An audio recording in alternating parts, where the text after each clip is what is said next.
So we take your questions from the study of Gita, the questions which are arising. First question, what happens to Jnani after death of the physical body?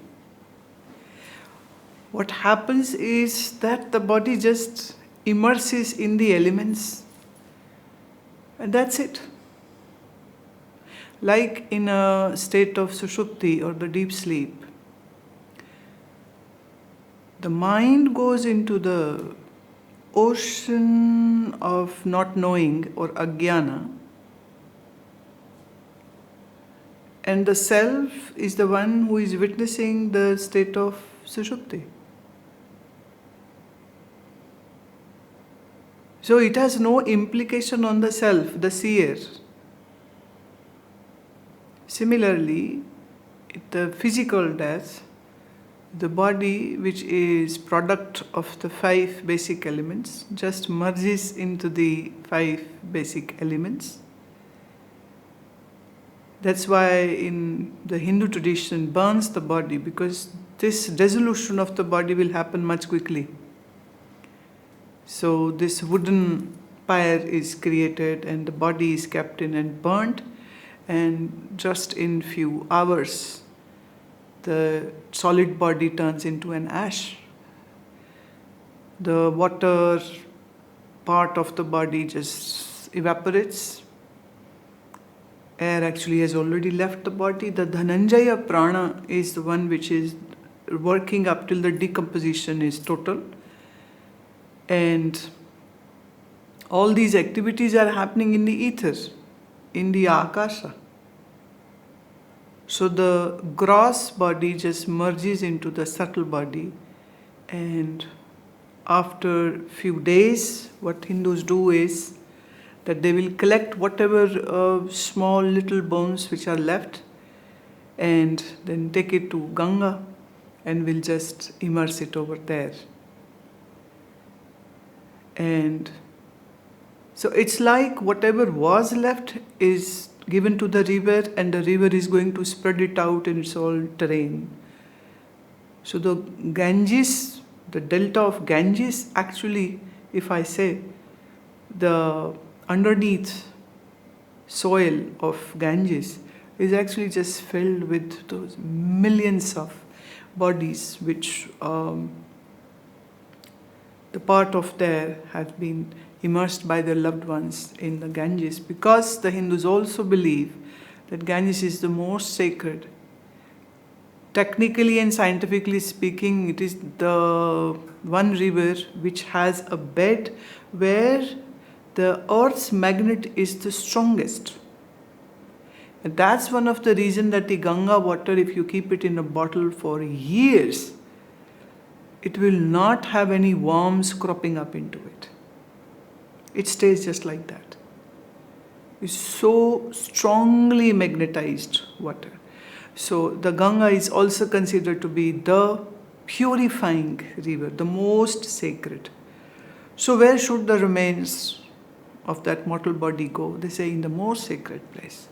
So that's a beautiful tradition where it's just a few grams of the body which is left. So the water is gone into the air, vaporized, and the fire consumes all the muscles and ligaments and whatever is there, and just few grams, maybe most, if I would say, then it might be 400 grams or 500 grams maybe at the most.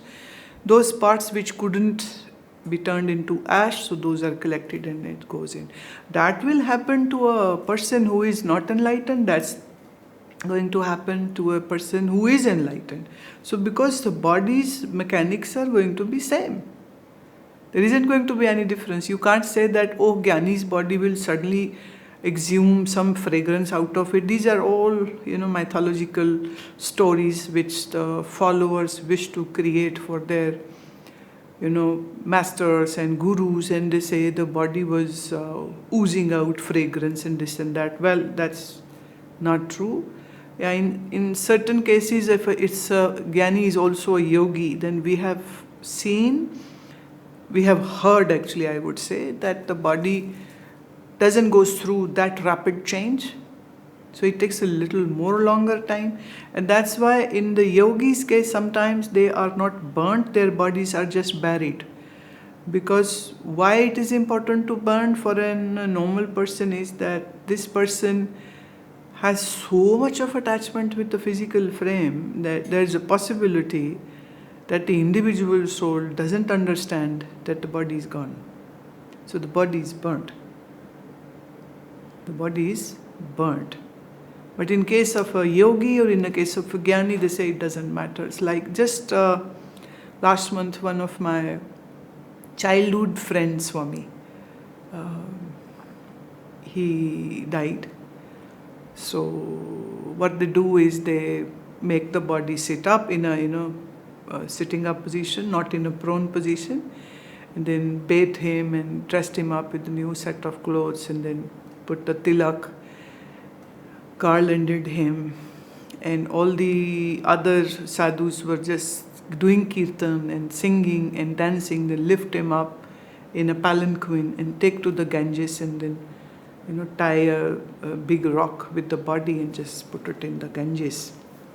For most of the sannyasis, that's the rule, that they'll get their, that's the tradition, and that's how they will dispose of the body. But in certain cases, they believe still in burnings because they think it's not good to put it in Ganges. So, like my sannyas guru, Pujya Maharaj Ji, his body was cremated in a funeral pyre that was lit up, and we were all sitting by, and we watched the whole thing, that where the body, that beautiful body, that white beard, his turban, his gati, his hands and face, and we can see all, and then those wooden logs are kept and the fire is given. And it's like a homa which is happening. A homa in which the body is the offering being given to the fire. And the fire just exhumes the whole body. Now, for a jnani, there is no residual vasanas or strong impressions or desires. Hence, the mind is actually already submerged into that Maya, you can say, and that unit of the mind is already in oneness with the macroscopic Maya. Body just goes into elements. And about the self, that is already Brahm, and there's no change going to happen over there. The self, Atman, is Brahm, Aham Brahmasmi, so no change over there. Question is, the universe is said to be evolving. Does a jnani evolve even after attaining the supreme knowledge? Now, see, jnana is happening, the knowledge is happening in the periphery of the intellect. And intellect is something which can always be grown. Let me give you an example. Say if Buddha comes in these days back again, and Mahavira comes back, or Guru Nanak comes back again. So they would find this world very weird, because all the electric gadgets and all the electronics and all the vehicles around them, in their times all these things were non-existent. So even they'll have to learn how to switch the light on, or how to use a mobile phone, or how to, adapt into this modern times. So the intellect is something which can always be groomed more, make it more better.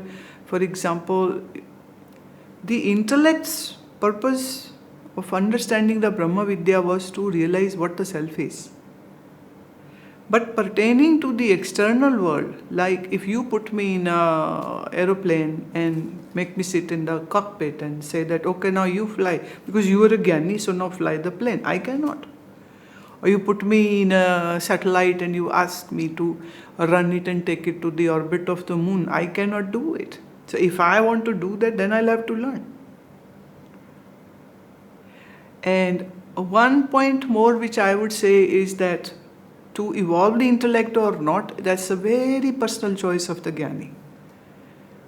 A jnani might do, a jnani might not do. Because Inside there is all light, there is no darkness left, so there is no reason to learn anything. But as long as the physical body is there, and especially if a jnani in a teaching mode, meaning is making other people understand and make them learn, so obviously the jnani will have to ace up his or her art of speaking or knowing about what's happening in the science or what's happening in the like languages, and there's so much to learn, then there's no end to that.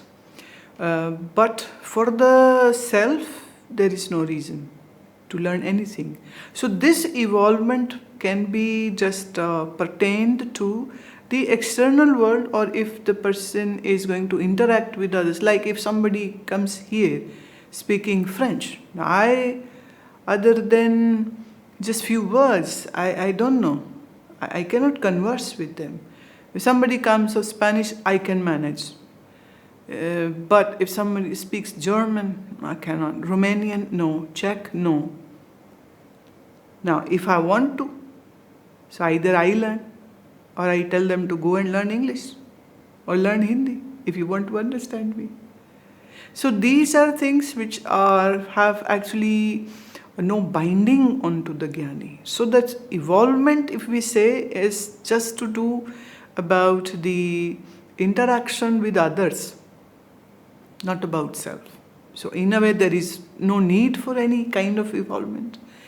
But if a jnani is in the public sphere, and so then the jnani would like to, because a teacher has to have all the tools, right?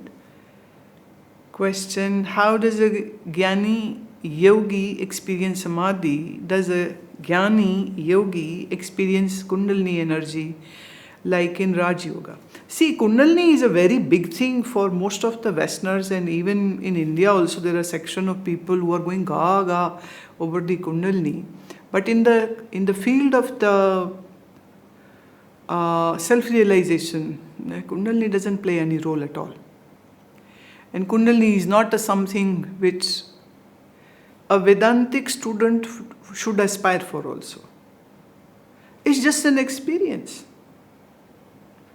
It's just one of the experience which one gains, and it can also come by blessing, it can also come because of your past spiritual practices, it can also come by I would say the mysterious blessings of the divinity around you, or the kundalini can awaken even in bhakti. It's not that necessarily you have to follow the chakra sadhana to experience that. So kundalini for a Vedantic student is not something on which a student would like to or should actually waste their time, I would say, because it's just an experience. It's a huge explosion and then it will be gone.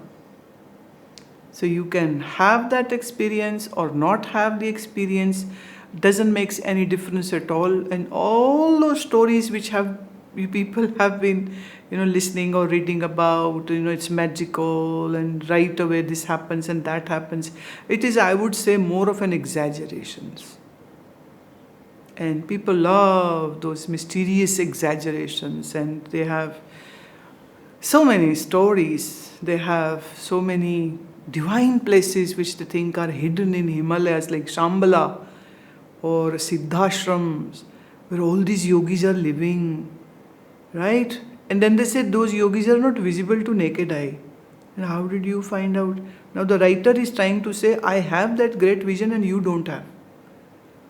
So I have seen all those people who read these kind of stories, at the end of the day they get really depressed, because even if they say go to Kailasa or Mansarovar, your own mind can project some things and make you believe that you saw something. But otherwise, what? So it's like, Alice in the Wonderland. And our mind is so powerful that if it can create a world in a dream, it can definitely create a Siddhashram, and Siddhas are there. And, I remember in my childhood, I had one of my friend who after getting up from her dhyana, she would write pages and pages, and like Brahmaji came, and then Vishnu also came, and they were all pouring flowers on my head, and they were worshipping our guru, and 5-6 pages of all these things. And I would wonder, I don't see such stuff, and she's saying, oh my God, so what am I lacking? So I really went into very sad state that I'm not a good sadhak. I don't see all this stuff. She is, and we are both sitting together, knee to knee, together.